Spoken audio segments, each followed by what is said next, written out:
Welcome to Arts Education. This is the first of two parts for arts. For the second grading, we will be discussing about East Asian arts. For East Asian arts, we will be focusing on three countries, namely China, Japan, and Korea. We all know that these countries share a lot of similarities from the color of their skin to their language, their history, beliefs, religion, culture, and how these similarities affect their arts, from how they produce arts to their artistic traditions and principles.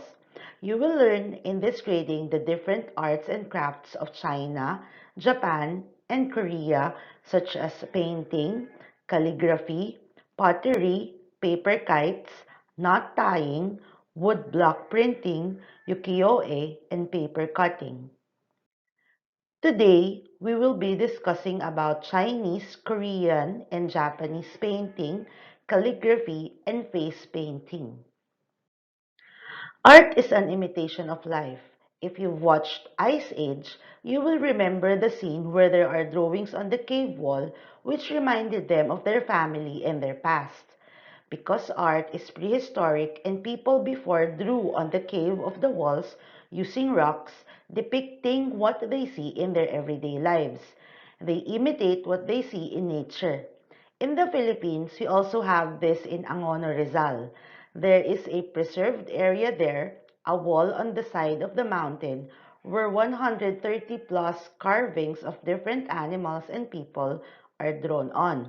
This is the Angono petroglyphs, and this tells us that prehistoric people are also as creative as us, minus the materials and technology we have right now. Let's start with East Asian painting. If you will notice, the painting subjects these countries use are somewhat similar with each other. Again, because they share similarities in their culture, religion, and history. And because art is an imitation of life, most of the focus of their paintings are what they see around them, like flowers, birds, landscapes, their palaces and temples, human figures, animals, and bamboos and stones for China, while for Japan, again, they focus on everyday lives and stories of what scenes they see around them. While in Korea, they divided it into five categories, namely landscape and paintings, minhwa, or their traditional painting, the four gracious plants, bamboo, and portraits. Let's know more about Chinese painting. It started when life started in China. This is as old or maybe older than the Western paintings we know and is influenced by the creativity and richness of their culture. Landscape painting is the highest form of Chinese painting then, and they consider heaven, earth, and humankind as their concepts for painting. They focus most on nature and how they live with it being their source of living even during the old times. Creating portraits are not of value of them unless you will be creating portraits for their emperors and empress. Yin Yang is a concept about opposites, about light and dark, about heaven and earth, about strong and recessive. This idea is very much believed by the Chinese people and is also applied in their paintings where they show balance of all things, not only in their paintings but in their lives as well.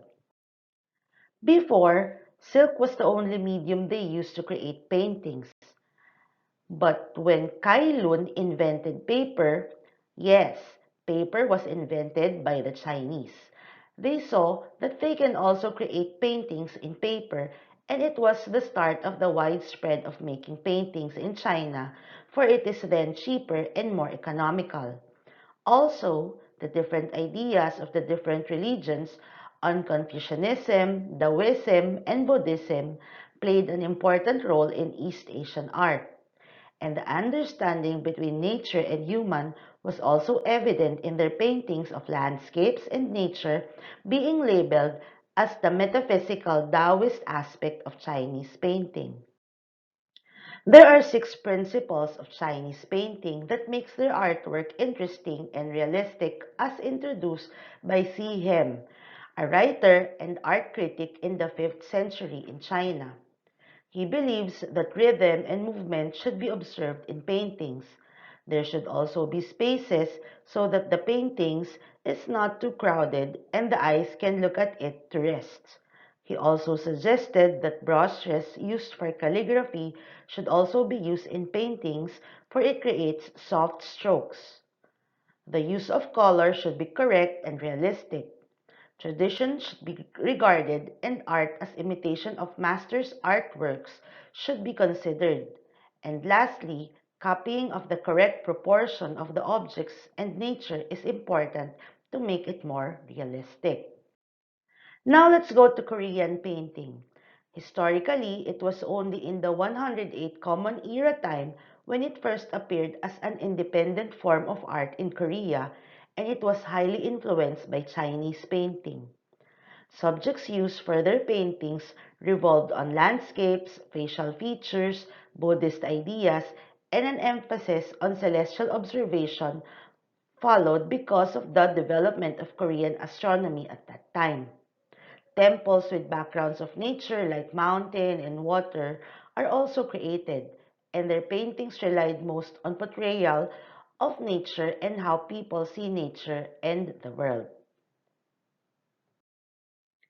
Calligraphy is the art of beautiful handwriting. These are the forms of writing back in the old times when only people who have high ranks in the government and the knowledgeable people with good backgrounds are the only ones who knew how to write.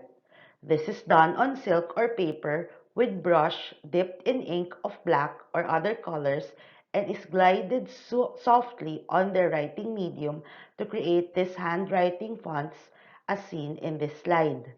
Chinese poets also write their calligraphy on their paintings, so it is like a mix of artwork in their final output.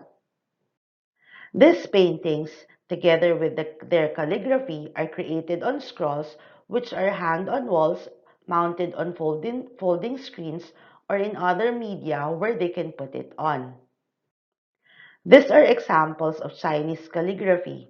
Look how they write down these familiar words like beauty, life, family, peace, wisdom. This is an example of Japanese calligraphy. As you've noticed, they are mostly the same because, again, these East Asian countries share almost the same history with each other. Face painting is also famous in East Asian arts. As their art progresses, they did not only created art on silk and paper, but also on their faces. They used this to decorate the faces of their performers for their plays like the Kabuki of Japan and the Peking Opera of China.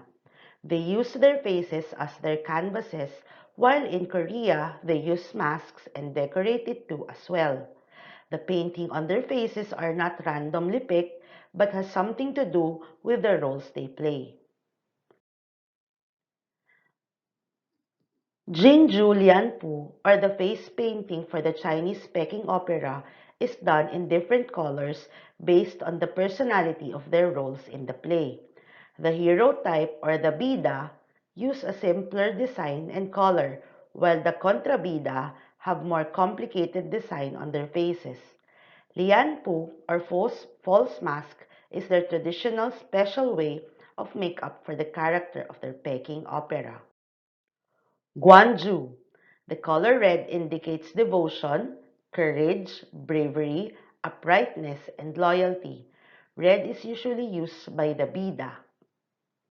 Huangpang, yellow, signifies fairness, ambition, and cool-headedness. Again, the color for the Bida. Zhuwen, green, signifies impulsiveness and violence, and the one using this color lacks self-restraint. Zhang Fei, black symbolizes roughness and fierceness, and it indicates a rough and bold character or an impartial and selfless personality. Lian Po, Purple stands for uprightness and cool-headedness, but if it is a reddish purple, it then means a just and noble character. Cow. White is for treachery, suspiciousness, and craftiness, mostly seen in faces of powerful villains in their play. Jianggan represents the clown or who they call the Chu, who have a special makeup pattern called Xiao Hualian or petty painted face. The small patch of chalk is the highlight of this face paint, indicating a mean and secretive character. This is mostly painted on the faces of the jesters who make the opera livelier. Gold and silver are used for characters that portray gods and spirits. If in the Chinese Peking opera, we call the face painting Jing Lianpu, in the Kabuki theater or of Japan, they call it Kesho. Same with the Chinese, the colors and the design has something to do with the role the performers play. It is like creating a look that is applicable to the role they do in the play. There are two types of Japanese face painting: the standard makeup applied to most actors and the komadori makeup applied to the villains and heroes. For the Japanese face painting, this is composed of very dramatic lines and shapes that represent certain qualities.